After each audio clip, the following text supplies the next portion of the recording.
wala na sanang play-off Kaso itong si Arjun Erigaisi nasaktan sa napakalaking bawas ng kanyang rating. Pero ano nga ba nangyari? Pag-aralan natin.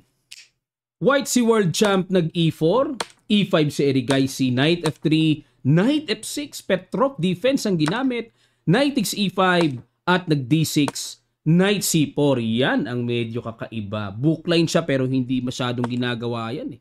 Bumabalik lang talaga ang main line dyan. Tapos yung tipong gumaganyan. Bishop E7 or Bishop D6. Tapos castling. Yan ang main line ng Petrov defense. Pero Knight C4 ang pinasok. Knight takes E4. Queen E2 pin. Queen E7 obligado. At nag-Knight E3. Para ang plano, magda-Knight D5. Okay? Lulundagan. Pero bumalik para walang lundag. Dinagdagan pa ng Knight. Bishop E6 dinagdagan din. Grabe ang pinaglalabanan sa D5. Nag-G3 para magpa-fianchetto.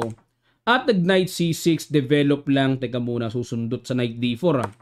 Bishop G2. Wala bang Knight D4? Babalik lang. O kaya Queen D3, ano? Parang tempo lang.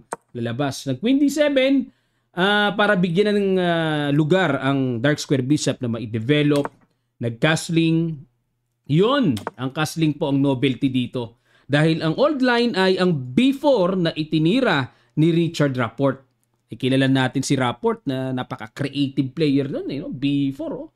Na kapag kinapture may rook B1, magkakaroon ng atake sa queen side. Yun ang idea. O pero dito kay Gukesh nag-castling lang, castling queen side, nag-B4 din. Halos sawig lang din.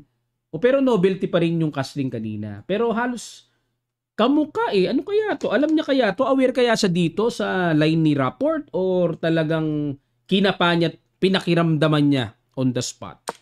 Nag-D5. Ayan, para mag-D4, dudubolin, i-threat din ang pawn sa B4. Ayan, pero teka muna mga kamatsas, maaaring may tanong kayo, Coach, pag kinapture yan, libreng pawn na yan, ano meron? Kung ako nga tira ko dito, ito eh. Pero sa computer, ito. Diyan lang, ayan ang continuation. Na, sige, ibalik natin, Knight C6, Rook FB1. Okay. Kumbaga parang, oo nga, may Queen B5 paparating mamaya, ang lakas ng diagonal bishop, nandyan ang Black King, mabigat nga mga kamatsas pagka ganyan. No? Medyo delikado black dyan, mabubuksan eh.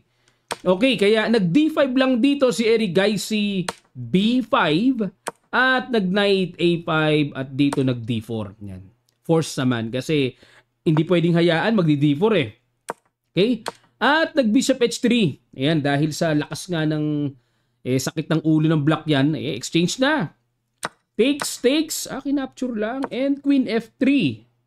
Ano plano? Maaaring mag-Queen F5 check. Ganun, ano? At nag-H5. Okay.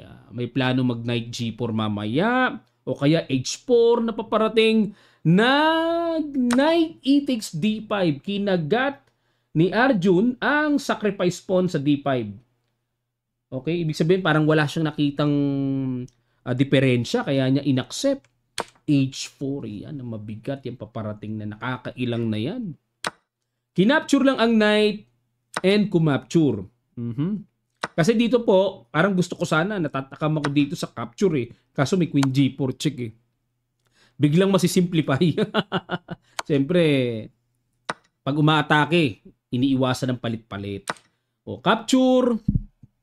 And then, nag-Rook D1. Ayan, Rook D1, depensa sa D4. Pero binadmuban po ang tira na yan. Dapat daw ay Queen G2. Makipaghamon lang ng Queen to Queen. Tapos iiwas sa continuation. Tapos Queen E4, habol. Queen H3 ulit. At may posibilidad matabla, pabalik-balik.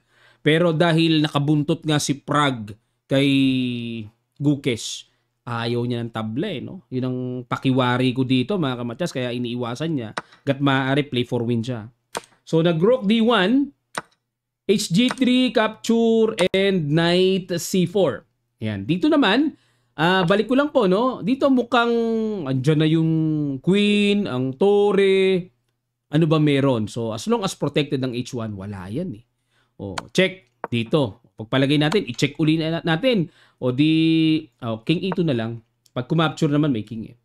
So, pag chumek naman doon, anytime may pang-cover Bishop E3. Okay? Kaya safe ang white dito mga kamatsas. So ibig sabihin yung check-check dyan, baliwala, walang mararating. Kaya pahinog muna yung idea na yan. Knight C4 muna, forma-forma muna at nag-bishop F4. Para masabing okay, develop na, pero binigyan ng bad move ang tira na yan ni Gukesh. Dapat daw po ang tira is Rook B1. Okay, Rook B1. Ang hirap lang ma-realize yan. Unang-una, anong gagawin yan? Hindi naman pwede mag-B6. Wala namang inaatake sa B-file. Pero Rook B1 lang ang tira. Okay, tingnan natin. Bishop F4 at dito mga kamatsas, tamang-tama ang timplang ginawa ni Erigaisi. Bishop H6. Bandang huli, lumabas yung pagka 2800 niya, no? Kaso bandang huli na. Takes. Queen G2, Hamon, Queen H5, iwas. Rook A B1. Ayun, nakita rin. Nakita rin yung idea. Rook HD8. Nako, raratratin na sa ilalim. At naparook B4. Ayan, para mapaalis ang knight.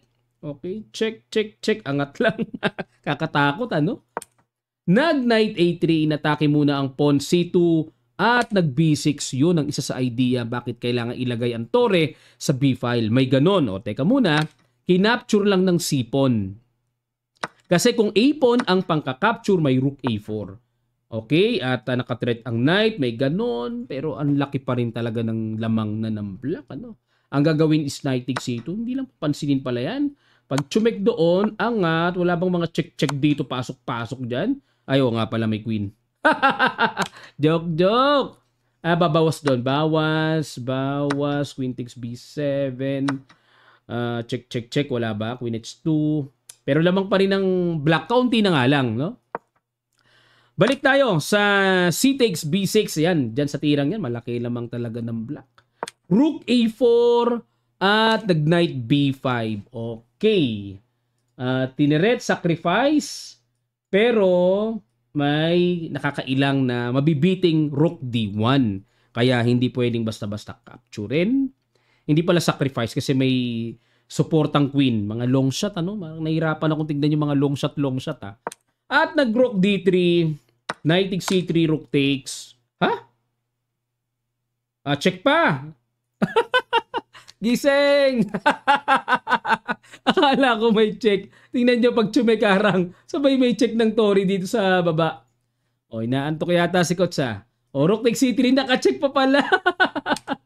King D8. At dito nag-F3. Ayan. Siyempre, kailangan pigilan ang paparating na Queen D1. Napakadelikado niyan. Queen B5. Okay. Threat sa Tore. Naku, may sundot na doon. Ay, sakit. Ang sakit ng paparating. Yun lang nakita ni Erigaisi. Rook takes A7. Rook H1. Check. Todas. King F2 obligado. And Rook 8 H2. Boom! Panis. O boss, si Gukesh. Ano kaya ang dahilan sa pagkatalo niya dito sa last round, mga kamatsas? Si Erigaisi, talagang gigilang talaga si Erigaisi dahil sa sugat ng inabot niya, sa bawas ng rating niya sa early rounds na pagtatalo kasi siya. At marami na nga umaasa, wala, tapos na laban, champion na si Gukesh, Indian ang kalaban niya last round. Iba nga nangyari. Bakbakan nga eh. Ano po ang masasabi nyo sa pagkakataong ito? Humanga ba kayo sa ginawa ni Erigaisi? Na dahil doon napigilan si World Champ na maging champion, dahil sa playoffs natalo pa kay Prague ng malaon, ano po ang inyo pong saloobin, thoughts dito sa pangyayaring ito? Pakilapag nyo lang po sa comment section below. Maraming salamat, magkita-kita pa tayo sa mga susunod pang chess updates.